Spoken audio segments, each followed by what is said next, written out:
मैंने कंप्लीट कर लिया है, जो भी मैं यहाँ पर लेती हूँ, ठीक है।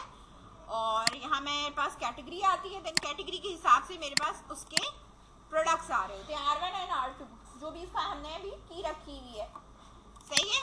और इसके सिलेक्शन में उनकी डिटेल्स आनी चाहिए नीचे, वो अलग बात है। अभी तो हमने सिर्फ क्या करा है, यहाँ पर इसको सिलेक्ट करा है। अच्छा, अब मेरे पास जो ये सारा काम हुआ है, ये बेसिकली क्या है, कैसे किया है हमने, मैं इसको पूरा एक्सप्लेन करती हूँ आपको न्यू फाइल पे करके, ठीक है। तो यहाँ पर हम बना रहे हैं अपना प्रोडक्ट, ठीक है, कंपेयर, ठीक है, .html की फाइल। किसकी बना रहे हैं? .html की फाइल है, इसको मैंने सेव कर दिया। सबसे पहले मैंने कहा था भाई बूटस्ट्रैप 4 का टेम्पलेट आप इस तरीके से ले लें, ठीक है। यहाँ हेडिंग में आपने क्या करना था,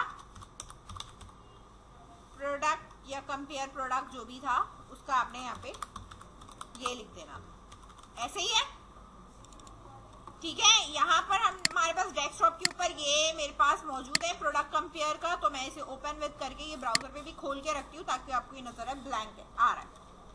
इसके बाद मैंने आपसे कहा था कि भाई हमने कुछ डिजाइन बनाने हैं, और हमारे पास जो डिजाइन है वो हमारे पास कुछ इस तरीके का डिजाइन है। अब वो क्या चीज है, हमारे बॉडी के टैग के अंदर जाकर हमने एक हेडिंग लगाई है, ठीक है, कंपेयर प्रोडक्ट का। फिर हमने एक कंटेनर बनाया है, उसके अंदर हमने रॉस बनाई है, ठीक है। और रॉ के हमारे पास 2 कॉलम्स हैं। कितने कॉलम है हमारे पास रॉ में? ये 2 कॉलम्स मौजूद है, ठीक है। थोड़ा सा और इंटेंट करती हूँ ताकि आपको ये क्लियर समझ में आए। और एक रॉ ये रही मेरे कॉलम, ये रहा, दूसरा कॉलम ये रहा। हर कॉलम के अंदर 3 बने हुए, एक ब्रांड, कैटेगरी, देन प्रोडक्ट। इनके अलग अलग आईडीज यहाँ पर मेरे पास गिवन है। यहाँ आके आप रिफ्रेश करके देखो, यानी मैंने 3 इधर ये बनाया और 3 इधर मैंने ये बनाया, समझ गए। अब इनके डिस्क्रिप्शन के लिए मैं यहाँ इमेज का टैग इसके नीचे लगाऊंगी, ऐसे ही है ना भाई। और फिर इसके नीचे जो है मेरे पास ये टैग लगेगा, देन इसके नीचे और फर्दर काम करते चले जाएंगे। यानी मेरे पास ये कॉलम है, इस कॉलम के अंदर ही मैंने फर्दर काम करना है, जो कि इमेज डिस्क्रिप्शन, वो हमारी बात की बात है, प्रोडक्ट हम डिस्प्ले कराएंगे। सबसे पहले मैंने आपसे कहा था कि इसके नीचे आप एक स्क्रिप्ट का टैग लगाओगे। क्या लगाओगे? अब स्क्रिप्ट का हमने एक टैग लगाना है, और इसके अंदर आपने जो है अपना जेसन का डाटा रखना है, यानी जो भी आपके पास जेसन की फाइल है या कुछ भी है आपके पास, उसको आपने प्लेस करना है। ये कंटेनर हमने तो ऑल डाटा डिस्प्ले करने के लिए लगाया था, अभी हम ऑल डाटा डिस्प्ले नहीं करा रही मैं। यहाँ आपने document.ready का फंक्शन कॉल करा था, और हमने डाटा एक वेरिएबल के अंदर पास करके इसको जो है वो वेरिएबल में हमने क्या कर दिया था, पार्स कर दिया था। यही क्या है ना काम, तो सेम यही काम हमने यहाँ पे भी करना है। मैंने कहा भाई document.ready का जो फंक्शन होता है, क्या होता है हमारे पास, document.ready का फंक्शन होता है हमारे पास इस तरीके से, ठीक है। इस रेडी के फंक्शन के अंदर आके आप क्या लिखते हो, function round bracket then curly bracket open and close. समझ में आई बात? जितना भी काम है इसके अंदर करना है, सही है। वेरिएबल डेटा, इसके अंदर मेरी जेसन की फाइल आएगी। क्या आएगी? जेसन की फाइल आएगी, जो मैंने अभी मैं यहाँ से फिलहाल इस वाले को कट कर रही हूँ। और इसके बाद मेरे पास आर मैंने रखा है, जो भी मेरे पास लेट्स सपोज रिजल्ट रख रही हूँ, या मैं कुछ भी रख सकती हूँ वेरिएबल, जो मेरे डेटा को पार्स कर देगा, ठीक है। अब जेसन की फाइल मेरे पास होगी कैसे, ये मैं आपको दिखा देती हूँ, ठीक है। इसको हमें क्या करना है, कैसे बनाना है। फाइल पे आकर मैं एक न्यू फाइल बना रही हूँ, उसको मैंने सेव करा फिलहाल, और मेरे पास क्या है, ये data.json की फाइल है। ये मैं एक्सटर्नली वाली लिंक नहीं करूंगी, लेकिन मैं सिर्फ यहाँ पे आपको सिर्फ दिखा रही हूँ कि पैटर्न हमारा कैसा रहेगा। जो हमारा यहाँ पे मौजूद था ये जितना भी, ठीक है, इस जेसन की फाइल को कॉपी करके मैंने यहाँ पे रखा, ठीक है। और मैं इसको जरा एंटर करके इसलिए दिखा रही हूँ, एंटर होता नहीं है लेकिन मैं एंटर इसलिए कर रही हूं ताकि आपको क्या रहे, आइडिया रहे। ठीक है, मेरे पास रिंग की कैटेगरी के अंदर, ठीक है, यहाँ रिंग की कैटेगरी के अंदर मेरे पास एक रिंग है, ठीक है, और इसी के बाद कॉमा लगाकर मेरे पास R2 कर लो तो ये मेरे पास दूसरी रिंग आती है, आ रही है मेरे पास यहाँ पे, ठीक है ना। इस वाले को ऊपर ही रख लो। एक R1 है मेरे पास और एक मेरे पास क्या है, R2। सही है।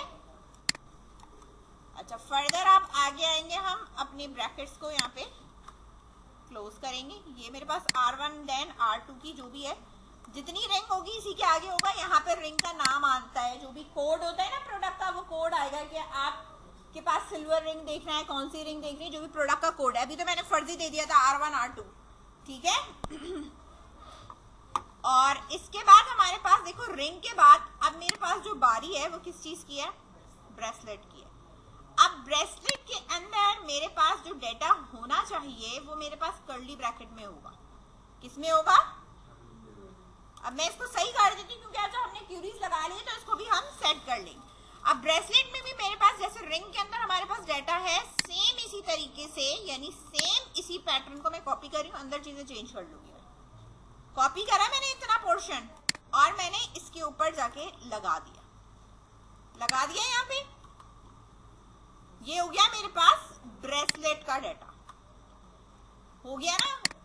अब मैं इसे कर देती हूँ फिलहाल B1 और इसको मैंने कर दिया यहाँ पे B2। बात समझ रहे हैं? अब ये वाला पोर्शन मेरे पास यहाँ पर खत्म हो गया। कौन सा वाला ब्रैकेट? ये वाला। एंटर करा, दूसरा नाम है हमारे पास किस चीज का, ठीक है, कर्ली ब्रैकेट से एंटर करा मैंने, टैब प्रेस करा। अब इसकी रिंग की बारी है।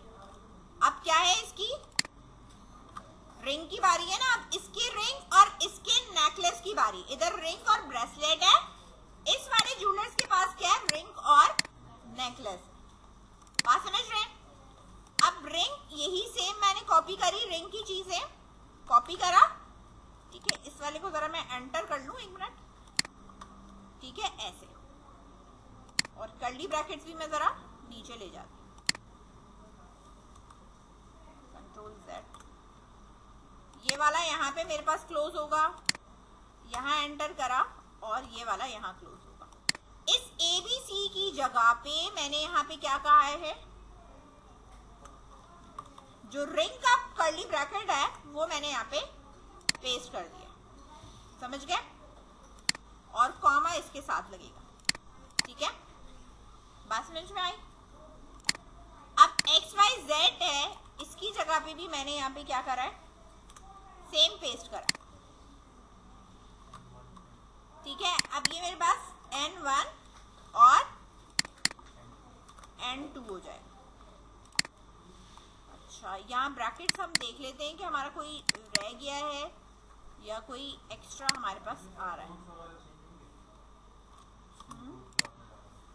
एक ये कोटेशन है, क्या चीज,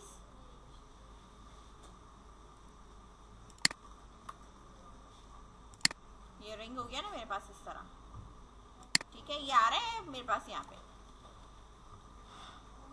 ज्वेलर्स के नाम है आपके पास, इसके बाद रिंग है, देन ब्रेसलेट है, देन रिंग है, देन नेकलेस। ये रीड करने में थोड़ा आसानी है आपके लिए, ठीक है ना। अब ये जो डेटा है या कोड है, अब जो R1 है, अब मैं यहाँ पे R1 नहीं लिखूंगी, मैं अब इसकी की चेंज कर रही हूँ क्योंकि ड्रॉप डाउन पे प्रोडक्ट पे R1 आ रहा है। किसको क्या पता R1 क्या है, ठीक है। तो आपने यहाँ पे लिखा रिंग डैश SKU, ठीक है। लेट सपोज मैंने कह दिया गोल्ड, ठीक है। इसी तरह मैंने इसका ये नाम सिलेक्ट किया, कॉपी करा और इसको मैंने यहाँ पे लिख दिया कि ये भी गोल्ड है लेकिन की चेंज होनी चाहिए ना। तो मेरे पास SK1 है ये, और ये मेरे पास क्या है 2 है। ये भी मेरे पास गोल्ड है या ये भी मेरे पास, लेट सपोज इसको मैं कर दूं सिल्वर तो यहाँ पे मैं कह सकती हूँ कि भाई ये मेरे पास सिल्वर। बात समझ गए? इस तरीके से आपने एक जेसन फाइल बनानी है और ये जेसन का डेटा हमने वहां ले जाके क्या कर देना है, पार्स कर देना। ठीक है, एंटर कर करके मैंने इसलिए बेटा दिखाया है ताकि आपको चीजों को क्लियरली पता हो कि कौन सी चीज क्या है। एक लाइन में तो मैं व्यू करके दिखा भी नहीं सकती, ये फर्दर और नीचे एंटर होगा जहां कलर, कंट्री, ये सब अलग अलग उसमें आते। समझ में आई बात? लेकिन अभी मैं इसलिए नहीं कर रही कि अभी हमें ये अंडरस्टूड है। ठीक है, अब इसकी ऊपर वाले का मटेरियल मैं आपको क्या कर दूंगी, गोल्ड कर दूंगी, और नीचे वाले का सिल्वर है वो सिल्वर ही रहेगा। ठीक है, अब इसी तरह ब्रेसलेट में आ जाओ, तो मैं यहाँ पे इसको कर दूंगी कि भाई ये क्या है मेरे पास, ब्रेसलेट। ठीक है, डैश एस के यू 1 डैश, एक गोल्ड हो जाएगा और मेरे पास एक मटेरियल जो है वो सिल्वर हो जाएगा।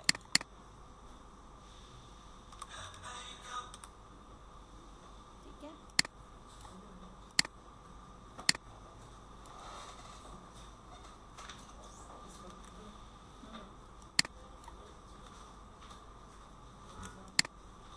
सही है। कलर गोल्ड हो गया, इस वाले का सिल्वर है, सेम चीज कॉपी करी। अच्छा, इन्वर्टेड कॉमा के बाद बीच में ना गैप कोशिश करना ना हो। ठीक है, इधर आए, 2 करा। अच्छा, एक चीज मैं और बता दूं, जब मैं इसका एक्सटेंशन जैसे रख लूंगी ना, तो मेरे जो एरर्स होंगे ना ये यहाँ इंडिकेट कर देगा साथ साथ। जैसे मैं नेम सेम होता है की का, फौरन मेरे पास येलो लाइन से आनी शुरू हो जाती है कि की का नेम सेम है। ठीक है, इससे जैसे इनकी फाइल आसानी से बन जाती है। ये एक्सटेंशन से आप करोगे ना, ये एक्सटेंशन सेव कर लोगे ना, तो इससे आप आसानी से क्रिएट कर सकते हो जैसे कि, वरना नोटपैड पे लिखोगे तो तुम्हें क्या पता कहाँ क्या जा रहा है। समझ में आ रही है बात? हाँ, इसको आप लिंक भी कर सकते हैं, एक्सटर्नल फाइल लिंक भी हो जाती है और डायरेक्ट कन्वर्ट भी हो जाती है। हाँ, देखो जैसे मैंने सेम कर दिया ना इसको, देखो अब ये मुझे देगा यहाँ पर। ठीक है, ये अलर्ट देगा। अब ये कह रहा है कि डुप्लीकेट ऑब्जेक्ट की हो रही है, बता रहे हैं ना ये।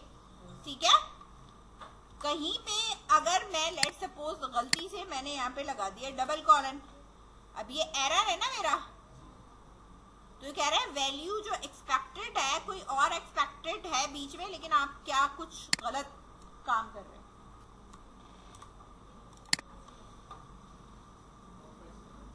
ठीक है, इसी तरह इधर आ जाओ, इस वाले में भी। अच्छा, अब वो तो ऊपर वाले की थी, अब देखो इधर आकर अगर मैं इस वाले R1 पे ये लिखती हूँ इट्स एक्सेप्टेबल, समझ में आई बात? क्योंकि हर दुकान का अगर प्रोडक्ट की सेम है तो कोई मसला नहीं है, वो तो उस दुकान का डेटा है, वो उस दुकान का डेटा है। समझ में आ रही है बात?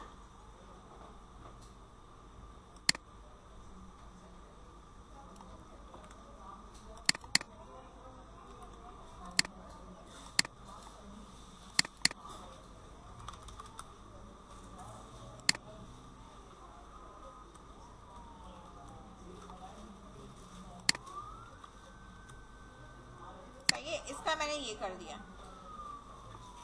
और इसी तरह से नेकलेस है, नेकलेस, बल्कि मैंने नेक डैश SKU 1 डैश गोल्ड। ठीक है,